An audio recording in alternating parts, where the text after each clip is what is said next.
All right, we are now into the final section of the class and the videos, and this is reading music. There's less, I'm going to say, in videos on this because this is a written tradition.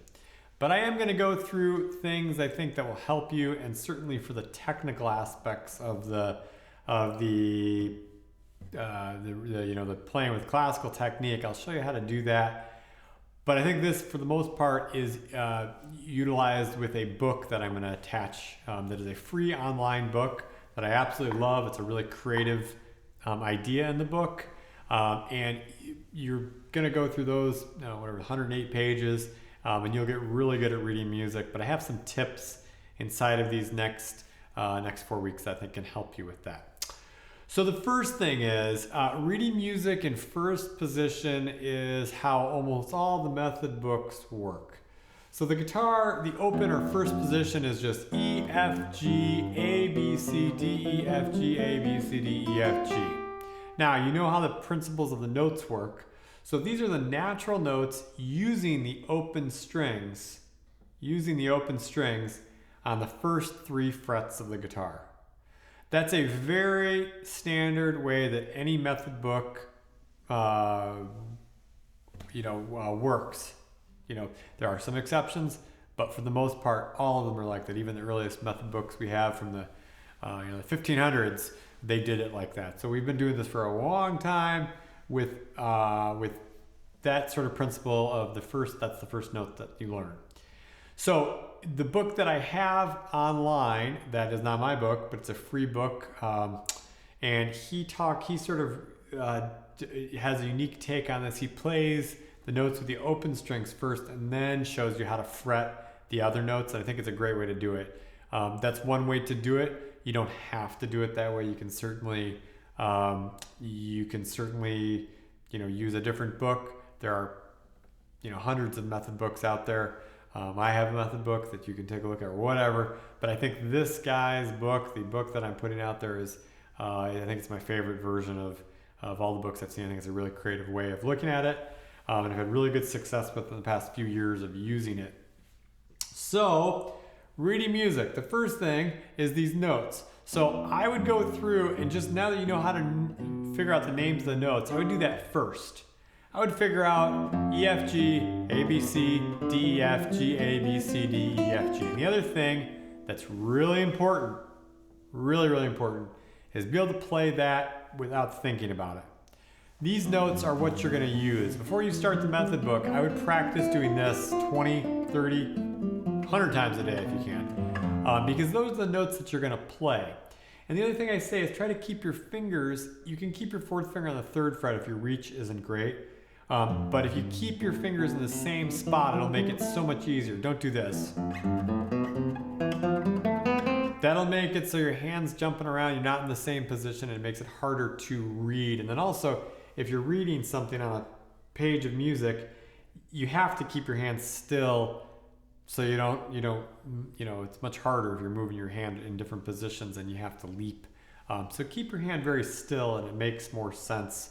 It'll make more sense to you. So that's the first thing. So basically those names of the notes, and this is the part where you're going to have to reference the book and not what I'm doing here. Basically what you're doing when you're reading those notes is you're reading the notes going up and down the staff. So the notes, the higher notes are higher on the staff, the lower notes are lower on the staff. And again, this is in the book. But you don't even need to know the names of the notes. That's the irony. I showed you these names of the notes. You just need to know, that note is placed, there's 3 ledger lines, and then there's a note that's on it. That's an F, right? If you go here, that's a G. That has a different space on the notes. And that really, or the sheet music, and that really is just something you have to just go through and memorize. There's no good way to do it other than just memorize. It's a rote thing. It shouldn't be technically hard like the bar chords are, but it's brain hard. So this thing, I feel like it takes a little bit more brain power than the stuff that we've done, but it really is not that hard once you get it.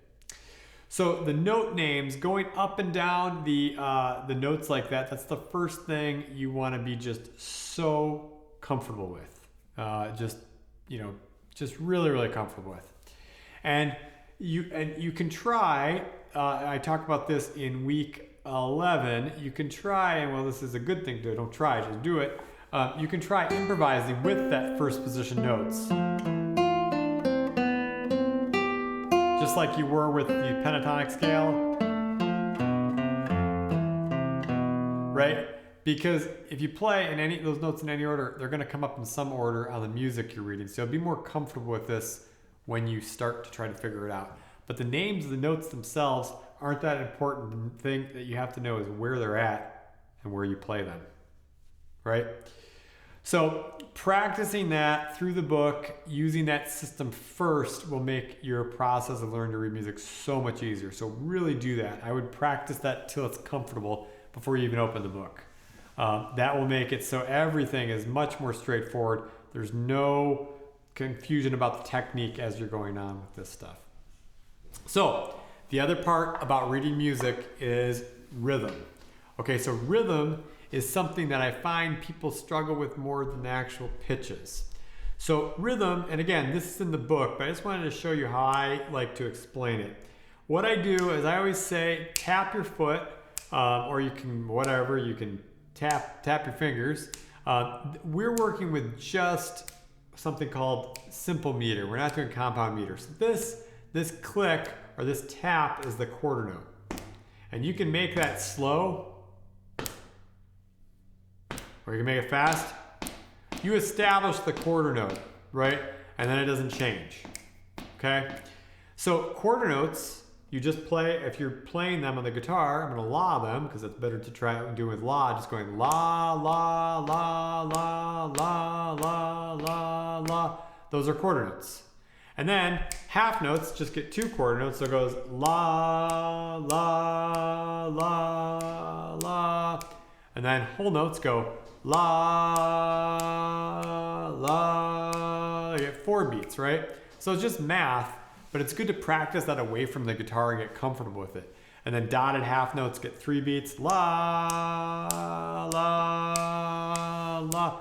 So it's a very, very good thing to practice before you open up the book. Just have that under your belt. Practice some exercises. You can write your own rhythms out. That's a great way to do it too, just to practice your own exercises that you wrote out and then come back to them. But again, reference the book, but before you do that, I would get this part of it completely ice cold down. It'll make everything much easier. So that's reading music stuff. So the next thing we're going to talk about here in week 10 is fingerstyle. The duos, that will be something that will be available to you just in the online or in a paper format. But there'll be some duos that you can read, and I think duos are really great to read with other people. First of all, it's more fun, but then it also gives you a basis for how to play in time. It makes it so you stay you stay in time with someone. It makes it so you're just much more comfortable, reading music. That's what orchestra musicians get really good at because they've played in an orchestra or band since the time they were, 5 or whatever. And guitarists don't get that experience as much. So duets are a great way to work on that. And I'll include some of those duets coming up.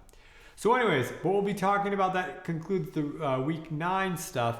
Week 10, we're going to talk about how to play with your fingers and a couple other things here. But I'll see you in week 10. That concludes week 9.